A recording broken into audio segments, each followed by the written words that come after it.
I'm out here on the official Maiden Voyage ride of the new Fitz Cycles gravel racing machine.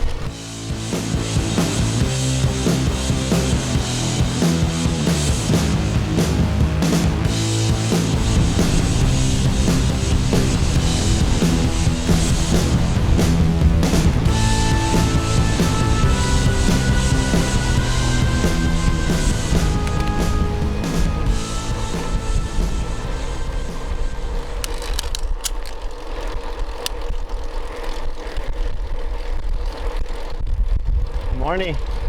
Morning. How are you guys? Doing good. Excellent. So today the route I have planned is one that I've done many times on different bikes. And I know this route really well, so that's why I wanted to do this. And this route has 3,000 feet of climbing. It all begins in the beginning of the ride, which is where I'm at right now. And the gradients range up to 15-16% in spots. So it's a good test of the climbing ability of this bike, as well as the gearing. Now, I haven't switched out the cassette yet. This is the 28. I believe it's an 11 to 28, and the front is a 48-31. So for a wheel this size, it's a bit hard gearing for this kind of climbing. So I will plan to switch it out, but I'm leaving it on because this cassette was matched with all this Campanolo group stuff here. So in order to really make sure I know how the Campy's supposed to shift before switching out any components, I wanted to ride it as it should be. So that's why I'm out of breath. So I'm pushing a bigger gear here. And so we've got some good climbing and a lot of fast ascending coming up. I've got my action camera here, so I'm gonna try to capture some of these scenes today. And then if all goes well, I will do a little kind of breakdown at the end of this video. So if this is interesting for you, please stick around, and if not, we'll see you in another video sometime soon. Cheers.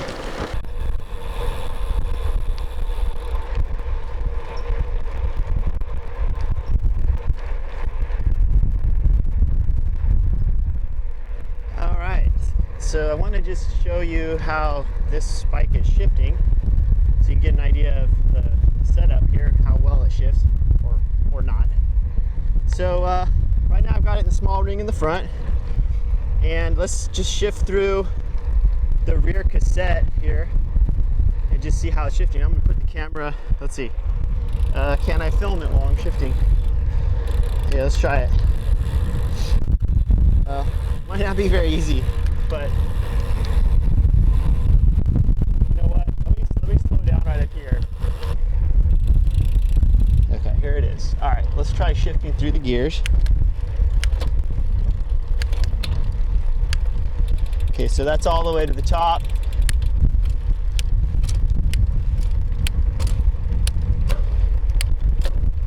Now, go all the way to the bottom, I guess. So, shifts all the way through the gears. And it's really, the shifting action is very smooth.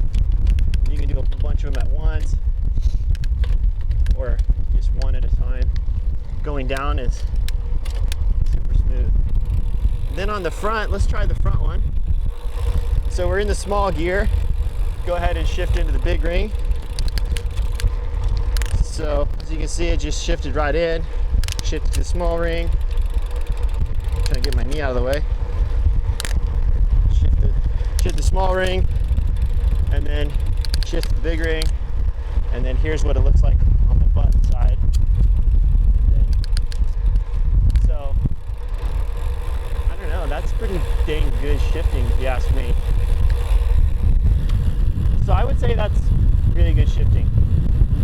I do notice that the chain does have a slight cross to it because of that extra chain line, even when it's in the small ring in the front and the big ring in the back. So I guess that's probably part of the fact that the chain line's a little too wide for this setup, but you know, it seems to be working. I'm gonna stop here and I'm gonna turn off this mic. We're gonna switch to this camera for this epic descent here, so I hope this is a lot of fun.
You know what?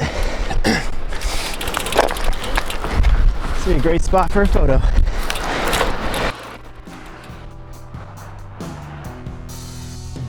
Right here.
that we can do a bike check now.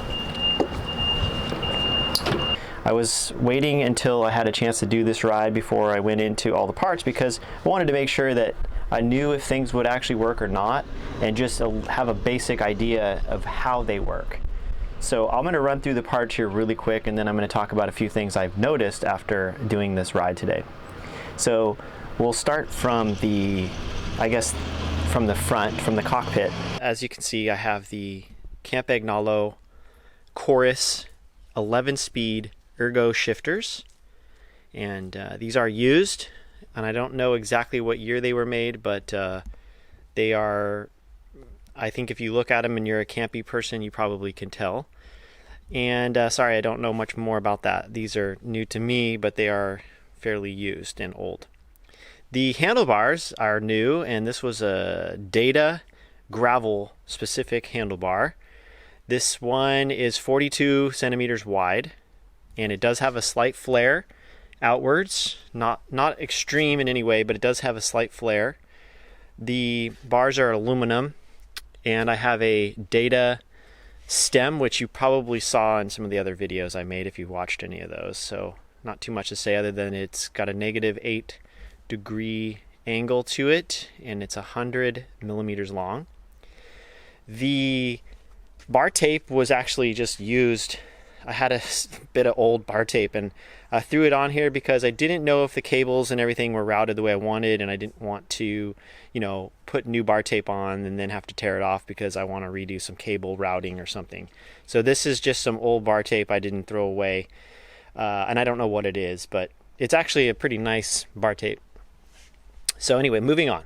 Down here we have the IRD cable hanger. This is an aluminum piece, and it has a very long drop here, and I chose this one because I wanted to make sure the cable could route under the stem, so it didn't have to go over or do anything weird like that. So I picked this one. It's got the long drop, and it's 10 millimeters in terms of its stack.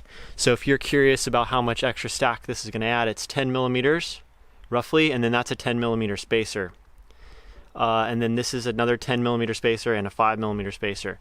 So I didn't want to cut too much, as I mentioned before, but now that I've ridden it, I do think I should have no trouble cutting this down, and we'll talk about that in the bike fit ride impressions part of this video. Coming down on the fork here, we have the Grand Bois brakes. These are the long reach center pulls, and this is all out of the box. There's nothing new. I didn't modify anything. These are the brake pads that came with it, and they work great. They work really well with the Campy ergo levers. The wheels are a head Ardennes Plus rim with a head hub. Now this was a factory built wheel, and it's a 700C wheel. It has a 21 millimeter internal width and a 24.5 millimeter external width. The 24.5 is really good. It works really well with the rim brakes because it allows the caliper to open up a little bit and get a nice angle of attack when you grab those brakes. So it works really well. They work really well with rim brakes. Let's see. The headset's a Chris King 1.1/8 threadless. The bottle cages are King Cage by King Cage, and the front derailleur is a Campagnolo Chorus. That's 11 speed, and then the rear derailleur is a record 11 speed, and I swapped out the rear cage for a medium cage so that I can run a little bit bigger cassette at some point. The cassette on here now is a more or less a road cassette. It's a 11-28, I believe, and I will swap that out soon. I just don't know yet exactly when to do it because I want to really feel the shifting, get a familiarity with the shifting before I swap it out, because I do plan to do some kind of Frankensteinish type stuff to this bike. The front crank is a GRX crank. This is the 800 series, and it's a 4831, and it's a 172.5 millimeter long crank length. And I'll talk a little bit about that in a little bit here. Let's see, coming up, rear brakes are same as the front. The brake cable hanger is a Nitto rear brake cable hanger. It mounts to the rear or the seat post clamp. This is a seat post clamp that I picked up at Blue Lug. This is a Ritchie Comp aluminum seat post, and this is the Gilles Bertude saddle that I've had on a couple of other bikes, or one other bike. I think that's it. That basically covers it. The pedals I just put on, these are just some road pedals. I wanted to ride my road shoes today for this ride. I don't know why. Just thought it would be interesting to see.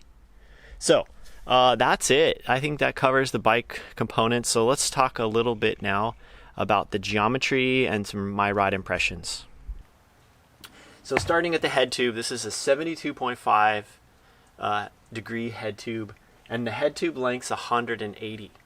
This is the longest head tube I have built into a bike before, and so it's roughly 5 millimeters longer than my next longest head tube. So for me, this is a bit higher. It has a higher stack, but it also has a shorter reach. And even though we set the effective top tube length to exactly the same as my road bike, which is 57.5, the taller head tube and the angle brings the handlebars back a little bit. So the reach from the saddle to the bars is about 2 centimeters shorter.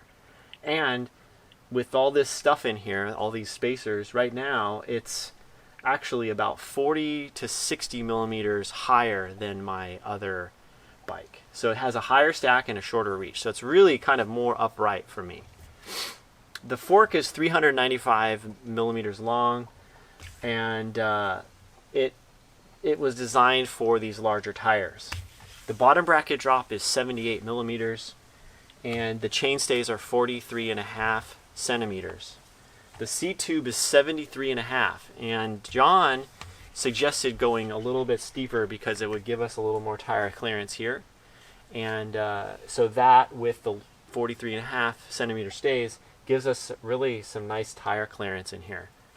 And since I tend to have a more forward saddle position, having a more forward or more like a steeper seat tube doesn't throw me off that much. I still have a very short offset seat post, and I was able to get comfortable on this without too much sliding of the saddle back. So even though I had to move the seat tube more forward, I didn't have to compensate much with the saddle. So for me, that works really well. The saddle itself is the Gilles Bertude. It's 135, I believe, millimeters wide, and I have really found myself going more towards the 155 to 160 range. I feel like for me that's a better width saddle. So unfortunately, I bought this one, and as much as I like it, I like the look of it, I like the quality of it and all that, I just feel like it's a little bit narrow. And a lot of you have asked about that and why I'm switching. Well, it's really because I think it's just too narrow for me. It's fine for most rides, and I can deal with this saddle for up to, I've felt pretty comfortable on some rides up to 150 miles long without too much trouble. But it just seems like when I get past that point, I'm finding that I'm a little more uncomfortable than I want to be, and so I'm going towards wider saddles now. The tubing selection on this bike is really interesting, and I now have four bikes roughly that I've had different size tubes and thicknesses that I've had experience with. And on this one, what I went with the oversized down tube, and the thickness, the butting profile of this is 8.58. So that's 0.8, 0.5, 0.8. That's the butting. Those are the thicknesses in millimeters of these tubes.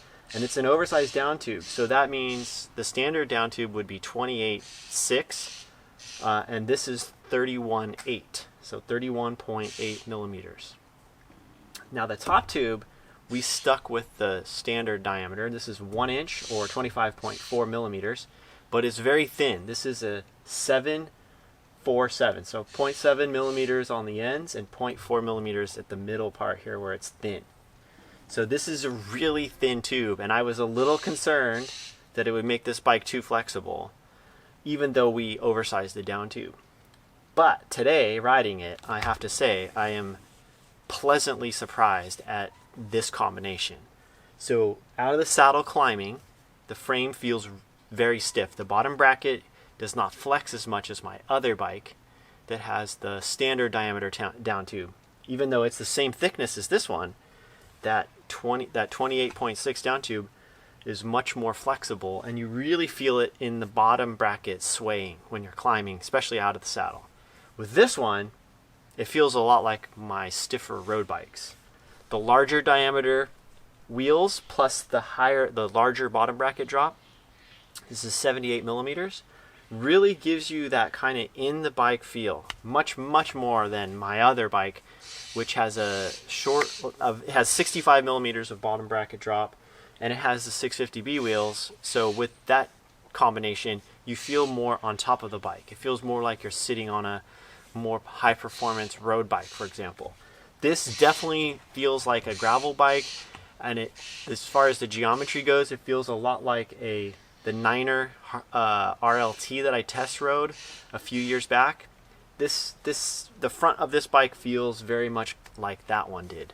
So a little bit higher up, it just felt like you were, between a road bike and a mountain bike somewhere, and it was very comfortable. And I have a feeling that this bike will be very comfortable on longer rides. The crank set here, this GRX, has a little bit wider chain line, and I wasn't sure if it's going to work or not, but it works, and it shifts, and it's doing all the things it's supposed to do.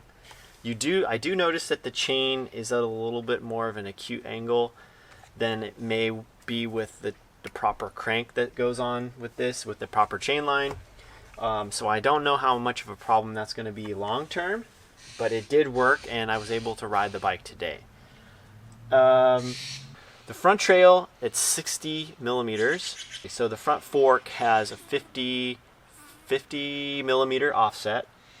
And with that and this size tire, 44 millimeters, 700C, the trail is 60, exactly 60. So that's the bike. I'm sure there's some things I forgot to say, but this is just my first ride impressions.